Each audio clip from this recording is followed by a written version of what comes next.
5 seconds. Start. Sir, the nation has security if it does not have to sacrifice its values, the values it holds dear, and its interest to avoid a war, and is able, if challenged, to maintain those values and those interests by means of an armed conflict. Stop. That, in the last analysis, is the only criterion by which we shall judge whether our armed forces are discharging their duties adequately or not. Stop. Sir, we hold in the Indian way of life certain values very dear. Stop. We hold that democratic way of life, socialist economy, and non aligned foreign policy as dear. Stop. These are some of the values that we hold as extremely dear to us. Stop.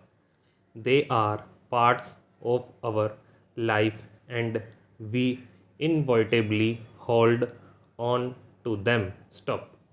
We have to see if any nation, by an overt act or by a direct attack, chooses to subdue our values and our interests, whether our armed forces are capable of defending our values and our interests. Stop.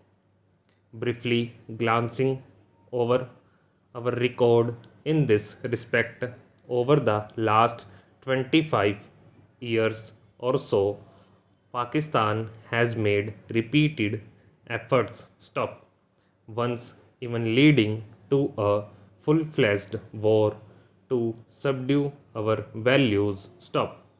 I am very happy to say that our armed forces gave an extremely good account of themselves. Stop.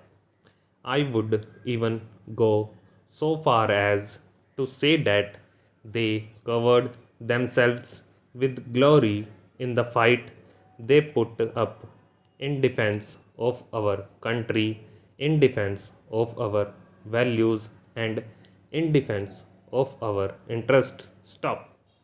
I wish I could say the same thing in connection with China. Stop.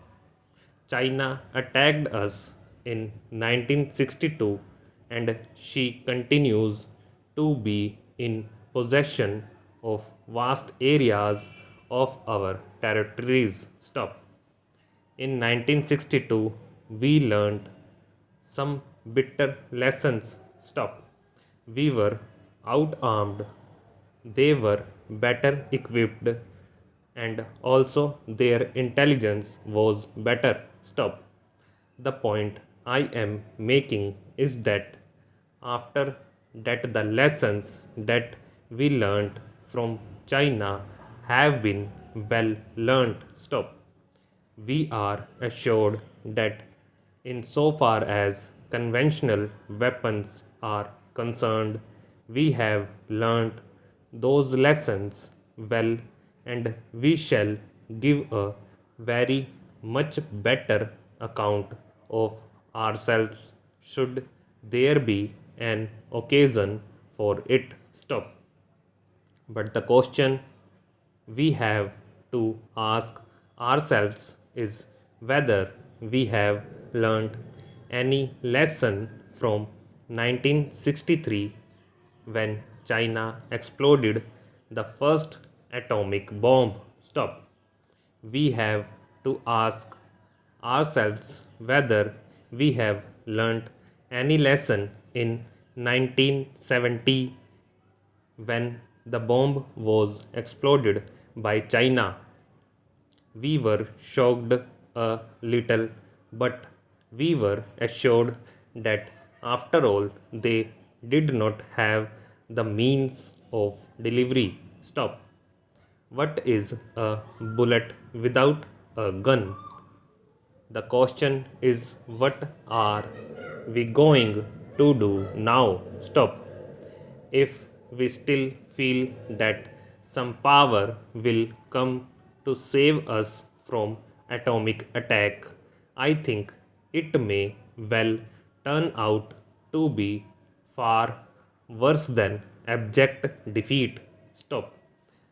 That is a lesson which we must learn today. Stop. Then what is the alternative? I maintain that the only alternative for us is to become self reliant. Stop.